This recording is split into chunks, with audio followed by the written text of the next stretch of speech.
What's up, folks? Brian Jester, co-founder here at Occupy Fantasy, and we're back again with another PGA DFS video to give you some picks and lineup advice for FanDuel and DraftKings for the upcoming Rocket Mortgage Classic.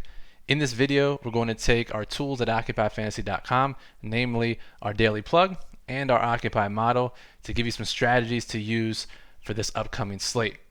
So first of all, before we get started, if you like what we do, go ahead and click that subscribe button below. That way you get notified of all of our latest videos. Give us a thumbs up if you like this video. And before we get started, go ahead and comment below. I want to know who you think is going to win the tournament. Or give us your best pick, your best bet. Drop that in the comments below. If you have any questions about the slate or DFS in general, you can also comment below and we'll get back to you as soon as we can. Now, we're also going live tonight. I'm recording this Wednesday afternoon. Had to check the calendar here. Wednesday afternoon. And we're going live on Twitch, twitch.tv/OccupyFantasy at 10 p.m. Eastern tonight to do a live Q&A and to give any last-minute betting market updates. And that link is in the description below, so follow us there for the live Q&A. So, as you see on screen here, this is our daily plug from OccupyFantasy.com. It's our write-up from Nir Amata, who is good friends with us and a top PGA DFS pro. And he has kindly agreed to write the plug once again this week, outlining his top plays, lineup strategies, tidbits about the course, all really good stuff. So before we get to this Wednesday update, which is very important, he just released this about an hour ago, let's look at this course. This is the Detroit Golf Club where the Rocket Mortgage Classic is being played. It was played here last year, so not a ton of course history, as that was the only year it was played here. But as Nir Amata points out here in the plug, as we look at the course info, 4 par 5s and wide fairways. So we actually get, for a change, guys who fit the course profile, bombers, guys long off the tee. That hasn't been the case in the first, 3 tournaments since the restart. So it's nice, and we'll actually see a few different names near the top of the Occupy model this week because of the metrics that go into it. So as always, we do like greens in regulation, fairways gained. This week we're adding driving distance to the equation, and then short game around the green, putting. Very important for this course, as we saw the winner last year was like negative 20, 25, 60 shots under, whatever it was crazy. Tons of birdies. I guess the staff here has grown the grass out a little bit in the rough in attempts to lessen some of the scoring, but we'll see. It's still a course that's ripe for huge fantasy scores, and these stats here are going to be the predictors of who does well on both FanDuel and DraftKings. So let's go back up to this Wednesday update, which is very, very important. Every single Wednesday afternoon, Nir Amata goes and looks at the Pinnacle betting markets. Pinnacle Sports, one of the sharpest offshore sports books, and looks at who has seen the biggest change in their odds to win the tournament since the lines opened for the week.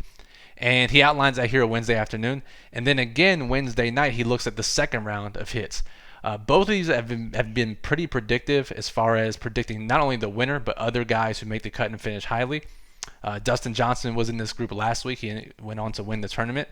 So if you are not looking at the daily plug, I think Nir Amata is going to update us in the Discord channel tonight, and you can get access to the Discord by becoming a subscriber to us on Twitch, twitch.tv/OccupyFantasy. And in our live show tonight, we'll also outline the latest updates. However, in this Wednesday afternoon update, we see that Matthew Wolff, Siwoo Kim, Hideki, all above 20% moves in their betting odds. So just for instance, if a guy was plus 1,000 to win the tournament and he moved to plus 800, that's a 20% move in his odds. And that's what this represents because, again, not all flat out numerical values are the same when it comes to betting odds. A 200-cent move for a favorite is way different than a 200-cent move for a large underdog. So we'll see here. Matthew Wolff is the big guy that stands out. I mean, he's the cover boy in this week's daily plug. He's the guy that Nir Amata highlighted as his top play of the week. So really good things lining up for Matthew Wolff. Siwoo Kim.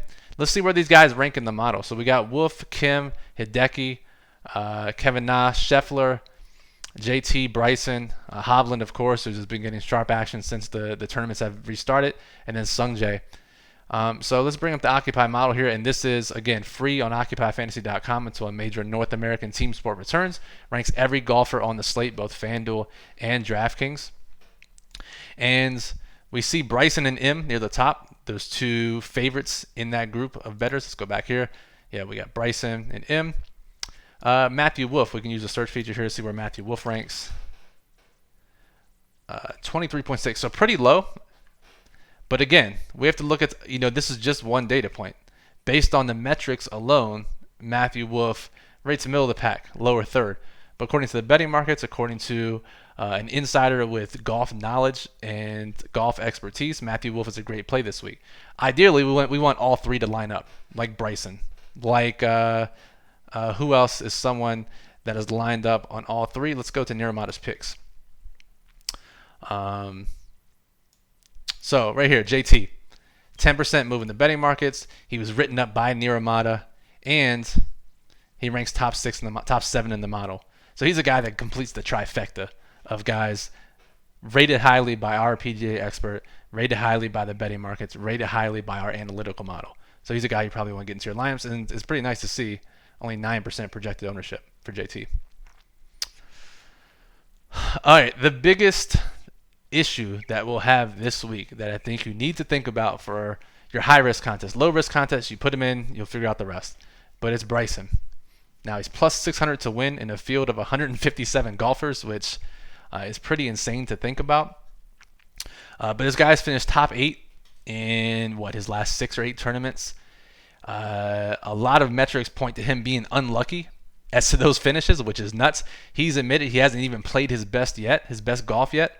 And it sounds like a win is coming pretty soon. What better chance than on a course that suits his skills with the wide fairways and the long par 5s, and in a field that is weaker than the ones we've seen in the last 3 events. So Bryson, he's pricey. 12-2 on FanDuel, 11-7 on DraftKings. And ownerships, you're not going to get any discount. We project, and this will probably even scoot up higher as the night continues on into the morning, 36% on FanDuel, 23% on DraftKings, the highest by far on either site. So again, you lock in Bryson, and it makes some lineup construction tough. The one thing I will say, if this course features high scores, is one of the easiest courses on the tour, the putting is important, which can vary from week to week. Then we see outcomes like last year. We saw Doc Redman finish second. Nate Lashley finished first. And these guys generally are in that 6K range. We saw a litany of 6K golfers near the top of the leaderboard last year. So if we get Bryson in our lineups, this type of course, it's actually not that bad to get a couple of low-end guys in, because they do have the upside based on the volatility of the putting and based on the ease of this course. So for me, if you're making more than 3 lineups, say, even if you're making less than 3 lineups, I don't think it's out of the question to have 100% exposure to Bryson.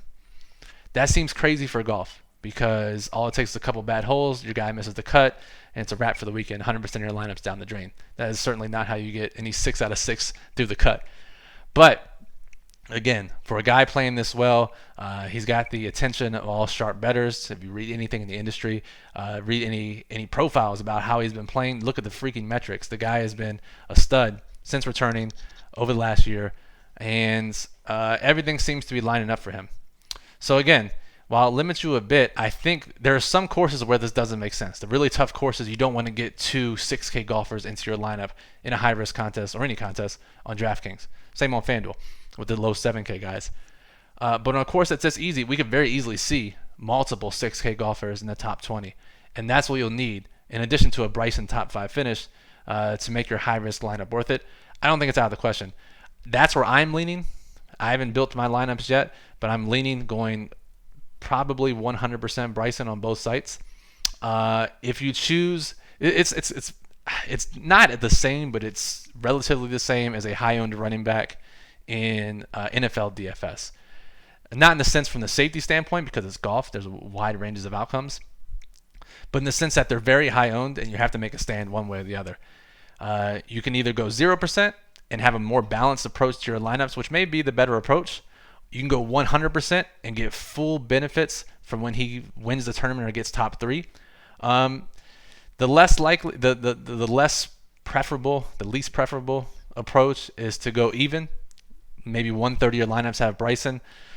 I guess that's possible if you're making a ton of lineups, but I prefer the extreme approach. I have a very extreme tolerance, but again, this goes down to knowing which type of player you are in DFS. If you're very risk adverse or you're full on with risk, you can go one of the extremes, 0% or 100%. Most of you probably fall in the middle, which means that it may not be the worst idea to go 30-35% exposure, 40%, 50%, and leave yourself half your lineups hedging against a big Bryson victory. Because two things have to happen. He has to win or get top 3 and score pretty heavily. And we have to have some cheap guys do well. So, it's not out of the equation that doesn't happen at all. So just keep that in mind. That is the biggest debate for the week. You know what side I'm leaning. And again, we'll talk about that tonight on Twitch. And Niramata will update with any betting market updates in our Discord channel tonight, later this evening. All right, that'll do it for this video. Appreciate you all listening. Again, actually, before we get out of here, I talked about 6K guys. What about, who are some of those? Just to give you a quick heads up. Again, this is free in the model, occupyfantasy.com. But if you're too lazy to go check it out, you can get our some top guys here. In our model, if we sort by, or if we filter out golfers less than 7K, in our little filter here, we got Chase Seifert, Tringale, Higgs, Norlander, who fared well for us last week. I mean, these are not guys that you feel comfortable rostering. But given this course, given our model's inputs, some of these guys are going to finish in the top 30 of the tournament. I mean, Cameron here especially, 5,000 cent move from plus 25,000 to plus 20,000. We see Hadley, 2,500 cent move. Wyndham Clark, 2,500 cent move. So it's not like these guys are completely off the wall. So again, go to the Occupy model, occupyfantasy.com. Use the salary filter to figure out which guys in that cheap range best fit your lineup. All right, that'll do it for this video. Appreciate you listening. Remember to subscribe. That way you get all of our latest videos. Go ahead and comment below. Let us know who you think is going to win the tournament. What's your opinion on Bryce? Where should we go? 100%, 0%? Fade? Play the difference? What do you think? I want to hear your opinions in the comments below. Especially like when you guys get fired up and argue at each other. That's the best. So for Brian Jester, Occupy Fantasy, appreciate you all listening. Good luck, and we'll talk to you soon.